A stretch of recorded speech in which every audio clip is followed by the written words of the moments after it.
Hi, and welcome to part one of this three-part series on building emotional intelligence.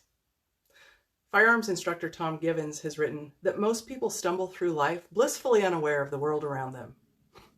I have to say, as a coach and a therapist, that unfortunately, not so blissfully, a lot of people stumble through life pretty much unaware of the emotional life within them too. Both states are a problem if we're not prepared to meet the demands that face us on a daily basis. I'm Liz Miller, and I help people who are sharp but sometimes get stuck or don't quite trust themselves to restore their faith foundations, to work through their stories with the truth about trauma, and to build practical skills for going after more of the lives they want. Hi, welcome to Liz Miller Training, where we go after the lives we want through faith, practical skills, and the truth about trauma.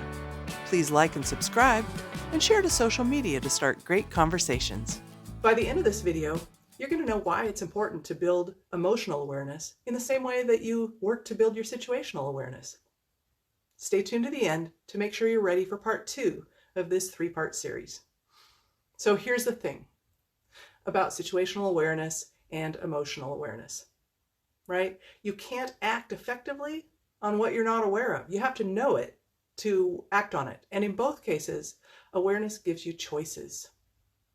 But if you're caught off guard, you're going to react in the moment instead of using a trained response to solve whatever the problem is at hand.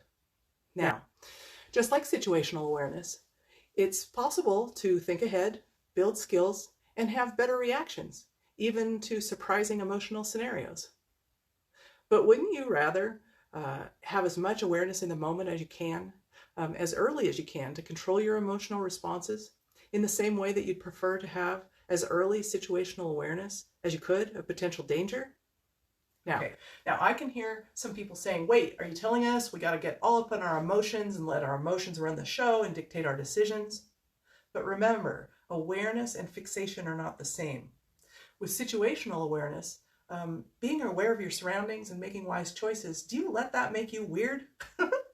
Are you that person? Do you like scanning for threat, obviously, making sure everyone around you knows that you're like on it and probably armed? I hope you're not that person. And this is no different. You can learn to be emotionally aware with the same goal in mind, to act effectively on what you know, right? This is not the same as letting your emotions run your life and determine every decision you make.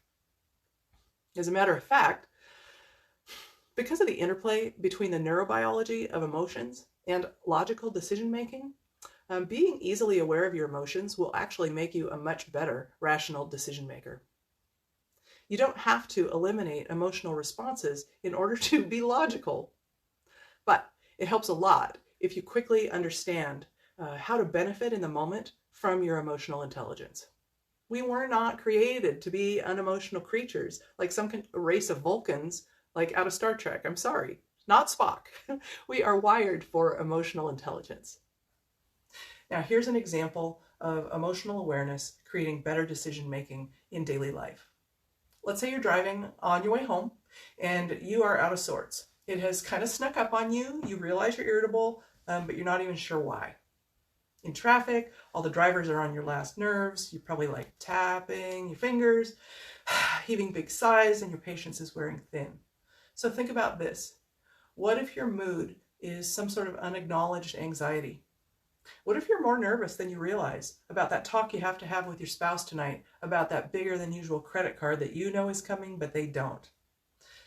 Okay, now imagine a very different cause of your mood. What if your mood is not anxiety, but it's all about the loss of your good friend who died about a year ago? On a day with weather and feel of what it's like right now on your drive home.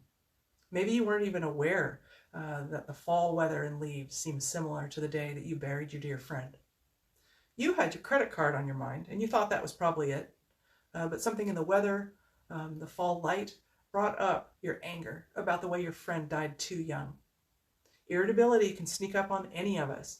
And if we don't quickly understand what it's really about so that we can address what it really means, we risk overreacting. Or splashing it all around on somebody who isn't even related to the cause of our mood. Now, the way a lot of people are going to deal with that, and I sure used to in the past, is to shut down all emotion and get into hyper control. But that risks shutting down the good stuff too, like compassion and happiness.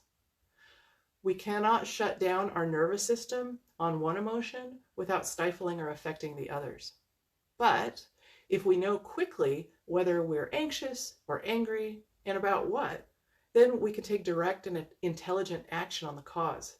Then we can use our rational minds to choose the wisest response. That's not overly emotional. That's just smart. In part 2 of this series, I'm going to show you how to identify your emotions more easily so you can decide more accurately what you want to do about them. Stay tuned. Thanks for watching Liz Miller Training. If you like this content, please like, subscribe, and share, and get a free assessment and video mini course at the link in the description below.